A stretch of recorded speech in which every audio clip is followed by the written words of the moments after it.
Hello students, আমি Namita ma'am জ্ঞানজ্যোতি coaching সেন্টারের পক্ষ দিয়ে তোমাদের সকলকে জানাই আরো একবার স্বাগত। তো স্টুডেন্টস, আজকের ক্লাসে আমরা যে বিষয় নিয়ে আলোচনা করব তা হলো এলাহাবাদ প্রশস্তি সম্পর্কে। ঠিক আছে, এলাহাবাদ প্রশস্তি কি, এই প্রশস্তির ঐতিহাসিক গুরুত্ব নিয়ে আজকের ক্লাসে আমরা আলোচনা করব। তো চলো দেরি না করে আমরা আজকের আলোচনা শুরু করি। তো দেখো, এলাহাবাদ প্রশস্তি সম্পর্কে বলা যায় যে বলা হয়েছে যে লুপ্ত ইতিহাস উদ্ধারে লেখমালার অনস্বীকার্য ভূমিকা। ঠিক আছে, তো দেখো লেখমালা বা বলা যায় যে লিপি, এক ধরনের লিপি হলো এই এলাহাবাদ প্রশস্তি। ঠিক আছে, তো লিপি কি বা লেখমালা কি, এক্ষেত্রে বলা যায় যে দেখো পাথর হোক, ইট হোক, ঠিক আছে, তারপরে তামা হোক, ব্রোঞ্জ হোক, প্রভৃতির গায়ে যখন কোনো কিছু খোদাই করা হয় বা লেখা হয় তখন তাকে কি বলা হয়? লিপি বা শিলালিপি বা লেখমালা। ঠিক আছে, তো শিলালিপি কখন বলবো আমরা? যখন ওটা প্রস্তর বা পাথরের গায়ে কোনো কিছু খোদাই করা হলে সেটা কি হয়ে যাবে? শিলালিপি। তামার গায়ে কোনো কিছু খোদাই করা হলে সেটা কি হয়ে যাবে? তাম্রলিপি। ঠিক আছে, তো লেখমালা বা লিপি একই। তো লেখমালা বা লিপি কি? যখন কোনো কিছুর গায়ে, বিশেষত ইট, পাথর, তামা, ব্রোঞ্জ, ঠিক আছে, প্রভৃতির গায়ে কোনো কিছু খোদাই করা হয় তখন তাকে লেখমালা বা লিপি বলা হয়। ঠিক আছে, তো এই যে এলাহাবাদ প্রশস্তি, এটা একটি কি? প্রস্তর লিপি। ঠিক আছে, পাথরের গায়ে লেখা হয়েছে, এটা একটি প্রস্তরলিপি। ঠিক আছে, তো দেখো বলা হয়েছে যে লেখমালা প্রাচীন ভারতের ইতিহাস রচনার একটি অন্যতম প্রধান উৎস হিসেবে বিবেচিত হয়ে থাকে। তো এই যে লেখমালা বা লিপিকে আমি আগে বললাম, তো বিভিন্ন রাজার সময়কালে, ঠিক আছে, সেই রাজা কি কি করছেন না করছেন, ধর্মীয় নীতি, নানা তথ্য এই যে শিলালিপিগুলির ওপর কি করা হতো? খোদাই করা হতো। ঠিক আছে, যেমন একটা একটি বৃহৎ আকারে স্তম্ভ রয়েছে, সেই স্তম্ভর গায়ে খোদাই করা হয়েছে রাজা এই এই কাজ করেছে, তাহলে সেখানে কি হয়েছে? খোদাই করা হয়েছে, তাহলে সেটা কি হয়ে যাবে? স্তম্ভলিপি। ঠিক আছে, তো এইভাবে বিভিন্ন রাজার সময়কালে রাজা কি করছেন না করছেন তা নিয়ে লিপি রচনা করা হতো বা লেখমালা রচনা করা হতো। তাহলে সেই লেখমালা থেকে আমরা কি সেই রাজার সম্পর্কে জানতে পারি, সেই রাজা কি করেছেন না করেছেন সে সম্পর্কে জানতে পারি। সুতরাং প্রাচীন ভারতের ইতিহাস রচনার জন্য বা জানার জন্য এই লেখমালা বা লিপিগুলি আমাদের কিন্তু সাহায্য করে থাকে। ঠিক আছে, বা এই লেখমালা বা লিপিগুলির গুরুত্ব অপরিসীম। ঠিক আছে, তারপরে দেখো বলা হয়েছে যে এই প্রাচীন যুগের লুপ্ত ইতিহাস পুনরুদ্ধারের ক্ষেত্রে আমরা অনেকাংশে লেখমালার কাছে ঋণী। ঠিক আছে, তো লেখমালা রাজার জীবন দশায় রচনা করা হতো। ঠিক আছে, তার কোনো এক মন্ত্রী করে থাকতো, সুতরাং লেখমালা থেকে আমরা নানা তথ্য জানতে পারি। ঠিক আছে, বা ইতিহাস রচনা করতে আমাদের সাহায্য করে। ঠিক আছে, তারপরে দেখো বলা হয়েছে যে এমনই একটি অমূল্য ও ঐতিহাসিক লেখমালা হলো কি? এলাহাবাদ প্রশস্তি, যেটা আমরা আজকের আলোচনার বিষয় বললাম, এলাহাবাদ প্রশস্তি। তো এই এলাহাবাদ প্রশস্তি একটি কি? প্রস্তর লিপি। ঠিক আছে, স্তম্ভলিপি, স্তম্ভর গায়ে খোদাই করা আছে স্তম্ভলিপি।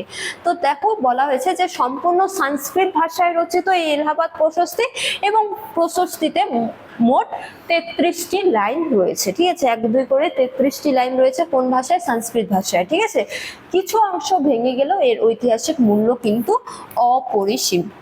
তো এলাহাবাদ প্রশস্তি সম্পর্কে জানা গেল এটি একটি প্রস্তরলিপি। ঠিক আছে, এটি 33টি লাইনে কোন ভাষায় রচিত? সংস্কৃত ভাষায় রচিত, এবং প্রাচীন ভারতের ইতিহাস রচনার জন্য বা জানার জন্য এই যে এলাহাবাদ প্রশস্তি, এই প্রশস্তির গুরুত্ব কিন্তু অপরিসীম।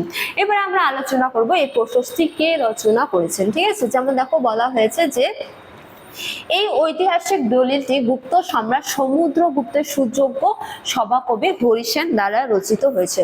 অর্থাৎ সমুদ্রগুপ্তকে একজন গুপ্ত সম্রাট, ঠিক আছে, গুপ্ত রাজা সমুদ্রগুপ্ত, বা বলা যায় যে গুপ্ত সম্রাটদের মধ্যে একজন শ্রেষ্ঠ শক্তিশালী সম্রাট হলেন সমুদ্রগুপ্ত। তার যে সভাকবি হরিসেন, তিনি এটি রচনা করেছিলেন। ঠিক আছে, তো এলাহাবাদ প্রশস্তি কেবল সমুদ্রগুপ্তের শৌর্য বীর্যের কাহিনী বর্ণনা করে না, এটি থেকে হরিসেনের অসামান্য কবি প্রতিভা, ঠিক আছে, অতুলনীয় সাহিত্য গুণ, তার এছাড়া কি সংস্কৃত ভাষার উপর তার যে গভীর উৎকর্ষতা স্পষ্টভাবে ফুটে উঠেছে। অর্থাৎ এই এলাহাবাদ প্রশস্তি কে কবে রচনা করেছিলেন তা আমরা জানলাম যে সমুদ্রগুপ্তের সভাকবি এটি রচনা করেছিলেন। কার জন্য? সমুদ্রগুপ্তের জন্য। ঠিক আছে, অর্থাৎ তার সম্পর্কে কিছু তথ্য এখানে তিনি লিপিবদ্ধ করেছেন, কে? হরিসেন। ঠিক আছে, এবারে আমরা আলোচনা করব যে এই এলাহাবাদ প্রশস্তি থেকে আমরা কি কি জানতে পারি। ঠিক আছে, তো প্রথমতম বলা যায় যে কেবল সমুদ্রগুপ্তের তিনি গুণগান গাননি। ঠিক আছে, এর পাশাপাশি আমরা সমুদ্রগুপ্তের নানা তথ্য তো জানতে পারি, হরিসেনের কবি প্রতিভা সম্পর্কেও জানতে পারি। ঠিক আছে, তো সর্বাপেক্ষা গুরুত্বপূর্ণ তথ্য হলো যে সমুদ্রগুপ্তের উত্তর ও দক্ষিণ ভারত অভিযান সম্পর্কে আমরা জানতে পারি। যেমন দেখো বলা হয়েছে যে এই প্রশস্তি থেকে সম্রাট সমুদ্রগুপ্তের রাজ্য জয়ের বিস্ময়কর বিবরণ পাওয়া যায়। সম্রাট সমুদ্রগুপ্ত প্রাচীন ভারতের একজন শক্তিশালী শাসক ছিলেন, যিনি সমগ্র উত্তর ভারত এবং কি দক্ষিণ ভারত জয় করেছেন। ঠিক আছে, তো তার এই যে অভিযান, এই অভিযান থেকে আমরা এলাহাবাদ প্রশস্তি থেকে জানতে পারি। যেমন দেখো বলা হয়েছে যে তিনি দক্ষিণ ভারতের 12টি রাজ্য, এখানে 12 আছে, হ্যাঁ, 12টি রাজ্যকে পরাজিত করেছিলেন এবং তাদের ক্ষমা করেছিলেন, সেই সম্পর্কে আমরা এখান থেকেই জানতে পারি। এবং উত্তর ভারতের 9টি রাজাকে পরাস্ত করেছিলেন, তা আমরা এই প্রশস্তি থেকে জানতে পারি। দক্ষিণ ভারতের কটি রাজা? 12টি, এবং উত্তর ভারতের 9টি। ঠিক আছে, শুধু তাই নয়, সীমান্তবর্তী এলাকার আটবিক রাজ্যগুলিকেও তিনি পরাজিত করেছিলেন, সেই সম্পর্কে আমরা জানতে পারি। ঠিক আছে, অর্থাৎ তার সাম্রাজ্য বিস্তার সম্পর্কে জানতে পারি, সামরিক অভিযান সম্পর্কে জানতে পারি।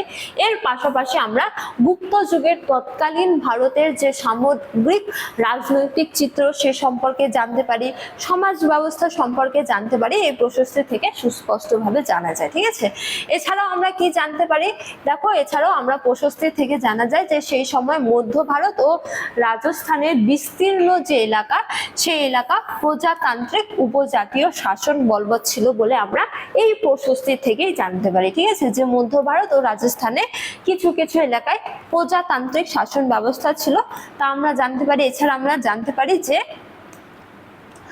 যে উপজাতীয় শাসন ব্যবস্থা, ঠিক আছে, বহু উপজাতীয় যে শাসন ব্যবস্থা ছিল তা গুপ্ত সাম্রাজ্যবাদের শক্তিশালী এবং সুপরিকল্পিত আঘাতে সম্পূর্ণভাবে ছিন্ন ভিন্ন হয়ে গিয়েছিল, তাও আমরা কিন্তু এই প্রশস্তি থেকে জানতে পারি। ঠিক আছে, তো পরিশেষে বলা যায় যে আমরা একাধিক তথ্য জানতে পারি যে এলাহাবাদ প্রশস্তি প্রাচীন ভারতের ইতিহাসের একটি কি অন্যতম শ্রেষ্ঠ এবং কি নির্ভরযোগ্য উপাদান। এটি না থাকলে গুপ্ত সাম্রাজ্যের বিস্তৃতি এবং কি ভারতবর্ষের ইতিহাসে এক সুবর্ণ যুগের সঠিক চিত্র হয়তো আজও আমাদের কাছে অজানা থেকে যেত। ঠিক আছে, তো পরিশেষে বলা যায় এই যে এলাহাবাদ প্রশস্তি, এই প্রশস্তি থেকে আমরা সমুদ্রগুপ্ত বিশেষত গুপ্ত সাম্রাজ্য সম্পর্কে জানতে পারি এবং তৎকালীন ভারতবর্ষের নানা অবস্থা সম্পর্কেও জানতে পারি, রাজনৈতিক, সামাজিক, অর্থনৈতিক নানা অবস্থা সম্পর্কে জানতে পারি।